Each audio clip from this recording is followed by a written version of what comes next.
دا د عبدالصمد افغان د مرستې د تعاون او د ډاډګیرنې نه بغیر ممکنه نه وه.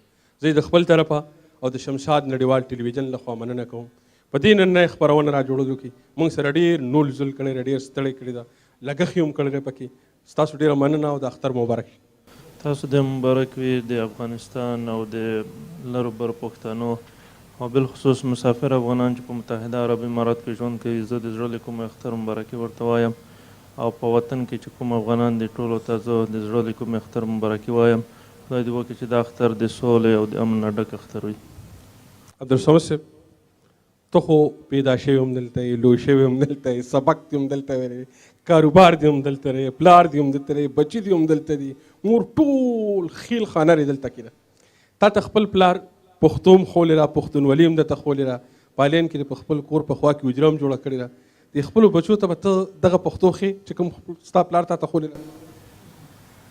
الحمدلله زه د خدای پاک نه ډېر شکرګزار یم. بیا د مور پلار دا تربیه ده چې موږ ته یې راکړې ده چې موږ په خپل کلتور، په خپل عنعناتو، په خپل ژبه یې پوه کړي یو. د وړوکوالي نه موږ ته دغه نصیحتونه کول چې په نورو پسې ما تښتئ، خپل عادتونه مه هېروئ.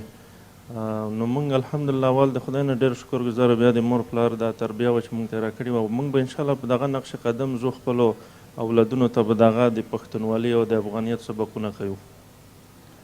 تا خو ټول عمر دلته تېر کړې چې ته په افغانستان کې دې اختر کړی دی او په افغانستان کې دې اختر کړی دی. د دې لوی اختر درته څه داسې یو یاد دی په دې زړه کې چې ته خوږه خاطره کړې؟ یوه ترخه خاطره وه چې یو اختر و هلته چې اعلان وشو چې اختر دی. موږ نو نوي جامې هم واغوستې. زه داسې لاړم هلته په چې جامې هم واغوستې، عیدګاه ته روان شو. نو بیا امر وشو چې نه اختر نه دی. نو بیرته کور ته راغلم جامې بدلې کړې او چارو نو داسې یو مشکل کې سره ګیر شو. بیا کور نه نشو وتی، اختر مو په کور کې ولمنځل. تا خو په ټال هم نه ځانګړي بله کومه خبره دې پړه کې شته چې کولې؟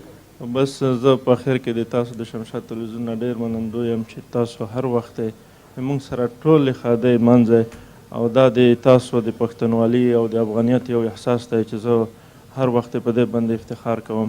تاسو نه نظر صاحب او پښتون صاحب او د رئیس صاحب نه ډېره مننه کوم. موږ هم ستا ډېره مننه کوو. موږ سره ډېر ګران مشر عقیب خان